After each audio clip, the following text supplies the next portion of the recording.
Now we move on to in-home care. This is probably the greatest overlooked part of the product, but probably one of the most important is the in-home care.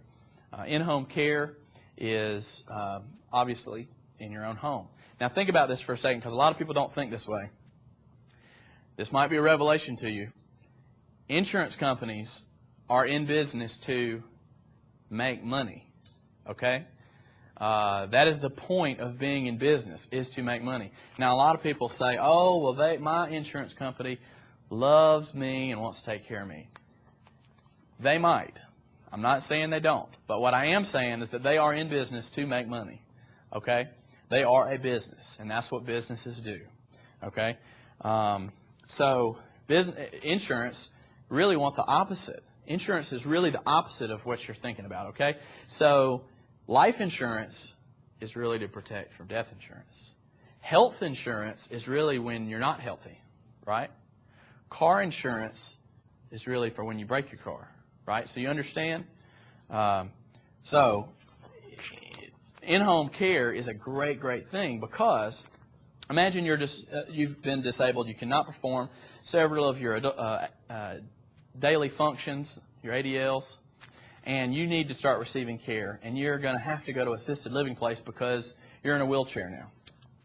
The insurance companies would rather, and you would rather this as well, if they can come into your home, build you a ramp, widen your doors, lower your countertops, and put a few handicap or wheelchair accessible items throughout your house, they're going to do that, aren't they?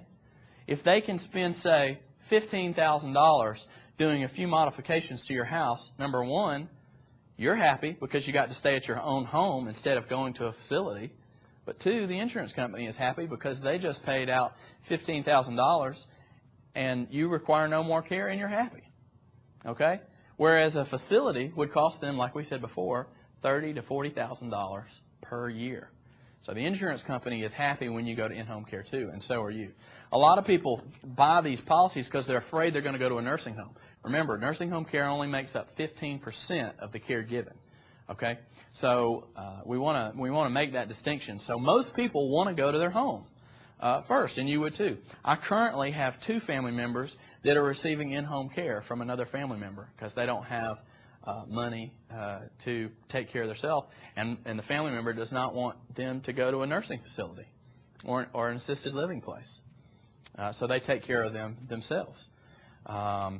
So in-home care is really the first stage, not the adult daycare, the assisted living, and the nursing home care is really on down the road. In-home care comes first.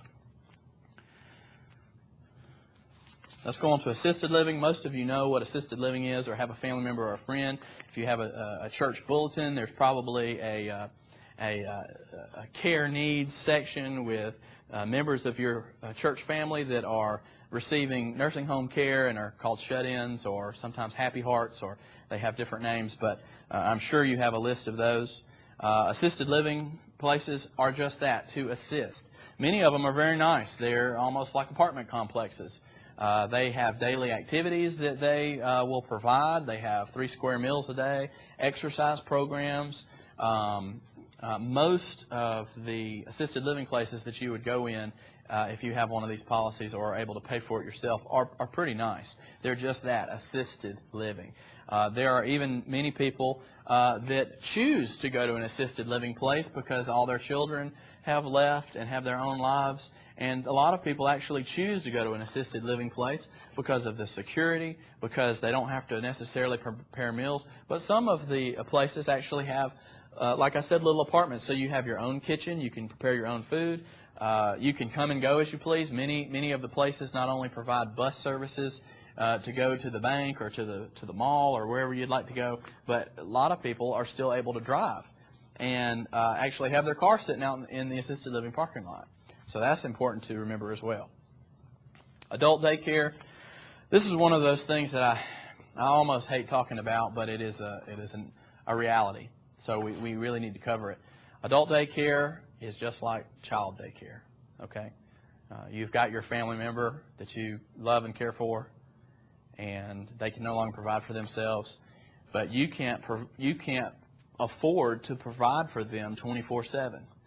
So an adult daycare program is just the same as a child daycare program. You will drop your parent or loved one off at this adult daycare, sign them in just like you would a child, and they stay for the day or for a half day, or really sometimes people just need a break, and they'll pay for a couple of days that their family member can stay at an adult daycare so that they can just relieve some of the pressure. It is not only the monotony, but dealing emotionally with family members can be very, very heavy.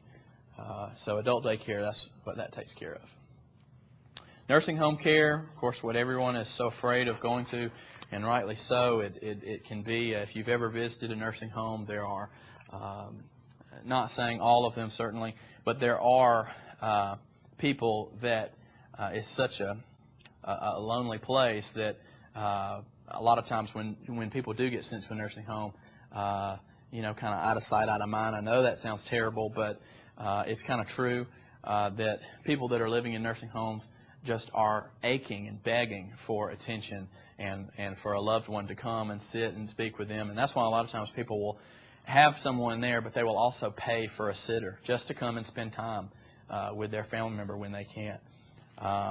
Remember, nursing home care only covers about 15% of the care given. And that's really, really important, because that's what people think of when they think of long-term care, when in actuality 85% of the care is not in a nursing home.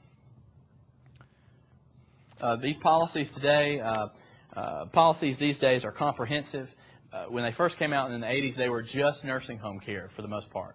Now they cover all kinds of things: nursing home, assisted living, adult daycare, in-home care, and hospice care. Most of you know what hospice care is.